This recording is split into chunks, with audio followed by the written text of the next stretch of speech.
Alright guys, welcome to the video today, and in this video we're going to be comparing the Oversoul Edict and the Praedyths Timepiece. As I said, I've been very busy. A new computer just came in from Ironside PC, which is my new official sponsor, and it's been super fun using it so far, but it's taken all day to hook up.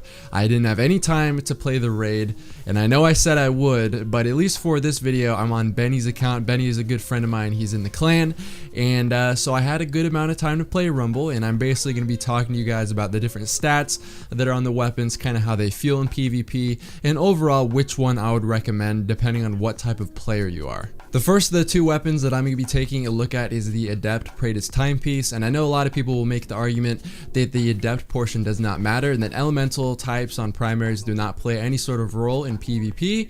My argument, and I'm sure a lot of you have experienced this if you've been playing PvP for a while and you played against Fatebringers or whatever it may be, and I'm sure if any of you have not played against people with elemental primaries, you will definitely play against them in the next few weeks with all these new weapons coming out, but you're going to notice that it's kind of like a pseudo explosive rounds thing, so it shakes around your screen quite a bit, and I would recommend running it unless you're obviously playing trials and you need to run Icebreaker.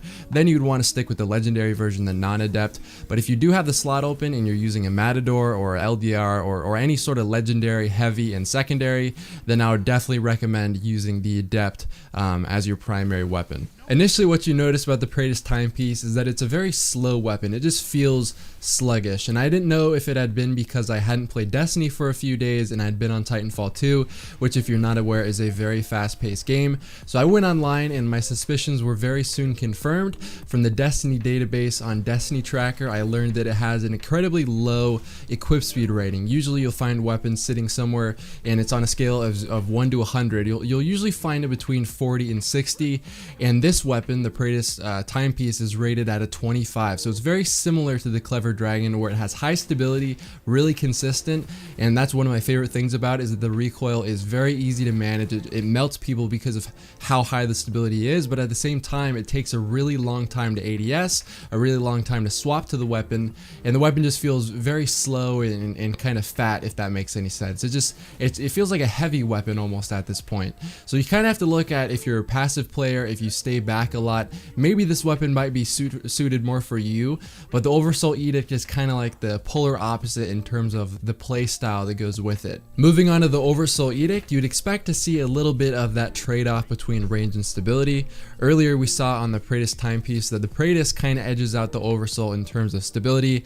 It has a stability rating of 88, while the Oversoul only has a rating of 71, so that gives it 17 more stability than the Oversoul.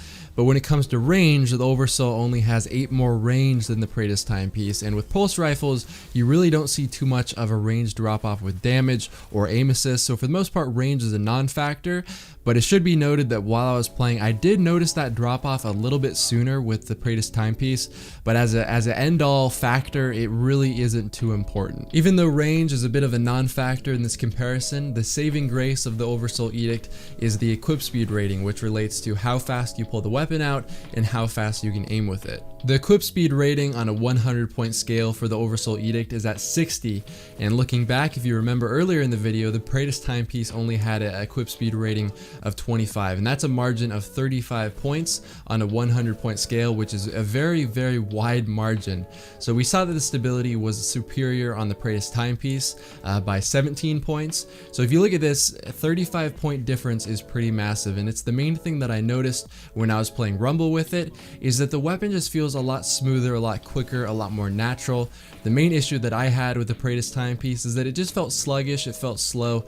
When I was playing in the game, I felt really constricted, like I had to just kind of sit back and only ADS before I engaged, and that if we were to engage at the exact same time, I felt like I was going to be at a disadvantage. Even though I prefer the Oversoul, obviously everyone has different opinions and different gameplay, so if you're a more passive player or you just simply play different, obviously you're going to have a different opinion, so don't let my opinion sway yours as to which one you prefer. So just as a quick summary of the two different weapons, the Praedyths Timepiece is really sluggish, but what it lacks in handling, it definitely makes up for in stability. So if you're a little bit more of a passive player and you hang back a lot, this weapon would be more up your alley. But the Oversoul Edict is really snappy, even though it technically does have more range. Range isn't too much of a factor on pulses, as I said earlier. The range drop off and aim assist drop off isn't too steep, Stability is more of the defining factor, funny enough, when it comes to range. It's more about how consistently you can hit shots at that range, and stability is what's going to help you do that. So the Oversoul is going to be effective at a shorter range, but if you can get dominant at that range, learn to kind of stay out of long range engagements, or if you can develop some sort of really good recoil management for it, you're going to find that you're probably going to prefer the Oversoul. So it depends. Are you aggressive? Are you passive? Like I said, case to case basis, but that's kind of my general assessment of the two weapons. I hope you guys enjoyed it. I'll have more videos coming out soon, specifically for my brand new PC, but I hope you enjoyed it, and I hope to see you guys in my next video. Peace.